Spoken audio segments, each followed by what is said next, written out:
Hey, welcome. Today, we are diving into something I think a lot of us feel but maybe don't have the words for. We're talking about the gift of the multidimensional mind. So let's just jump right in with a question that might hit a little close to home.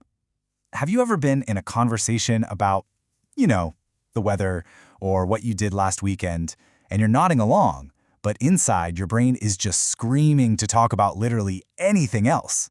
Does that make you arrogant? Or is something way more interesting going on in there? You know that feeling? It's not a personality flaw. It's not you being difficult. It's actually a signal. So let's unpack this craving for deeper conversations and get into why your mind is built to seek that depth over just all the surface level chatter. I mean, this quote just nails it, right?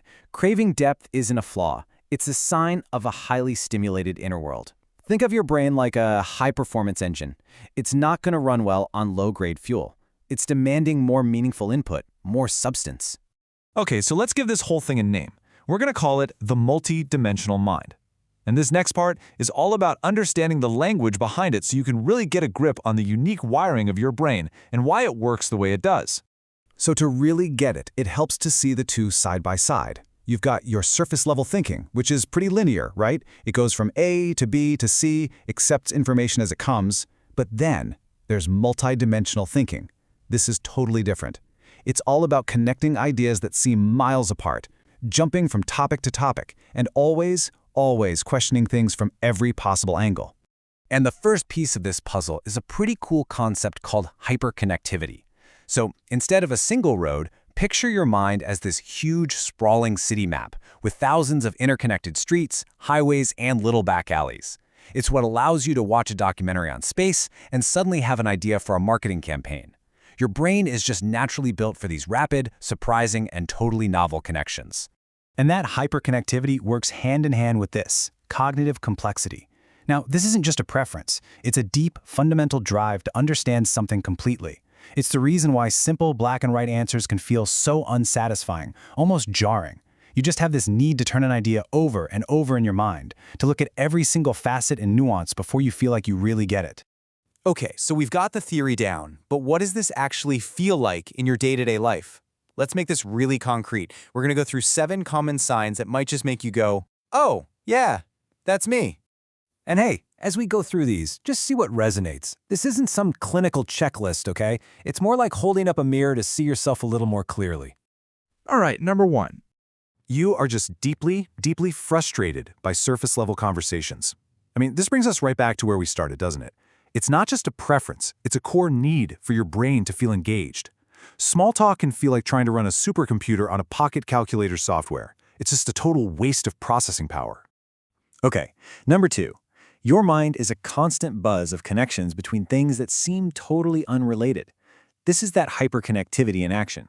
You might be the person who links a song lyric to a business problem, or sees a pattern in a spiderweb that reminds you of a social theory. Your brain is just a natural-born pattern seeker. And here's another one. You analyze everything from multiple perspectives.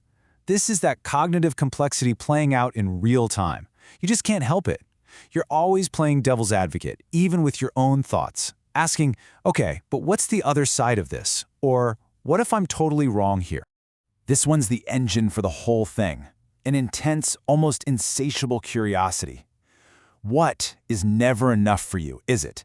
You are driven by the word why. Why does it work that way? Why did that happen? This relentless need to understand the mechanics behind everything is a classic sign. So, what's it like inside your head? Because your brain is always processing, connecting, analyzing. You probably have an incredibly rich and complex inner world. It's a place of constant activity, which is amazing. But also, let's be real, it can be pretty exhausting sometimes. And all this can lead to a really common social side effect, often feeling misunderstood. When your brain makes these huge intuitive leaps that other people can't follow, it can leave you feeling a bit like an outsider, like you're just operating on a slightly different frequency. And I just want to say, that's a really common part of this experience. Let's end this list on a really positive note. A wonderful byproduct of this kind of wiring is often a super sharp and maybe a little quirky sense of humor. I mean, think about it. The best comedy comes from making fast, unexpected connections. And that is exactly what your hyperconnected mind does best. Okay, So, if you recognized yourself in a few of those signs, especially the one about feeling like an outsider, this last section is the most important one. We're about to make a huge shift here, from just identifying these traits to actually empowering you. It's time to reframe these differences, not as burdens, but as the incredible strengths they really are. Here's the key. It's all about perspective. What the world, or maybe even you, has labeled as the burden of overthinking is actually the unbelievable blessing of thorough 360-degree problem solving. You see all the potential pitfalls and amazing opportunities that everyone else just walks right past. And these gifts, they are profound. This way of thinking is the wellspring of creativity. It's where innovation comes from. It builds deep empathy because you can genuinely see things from so many different points of view. And maybe the biggest one of all, it gives you the ability to see the big picture when everyone else is lost in the details. So let's end with this one. Simple truth. Your unique way of thinking. The very thing that might have made you feel weird or different your whole life, it's not a bug, it's not a problem that needs to be fixed. It's a feature, it's a superpower, and it's just waiting for you to embrace it. And that leaves us with just one final question.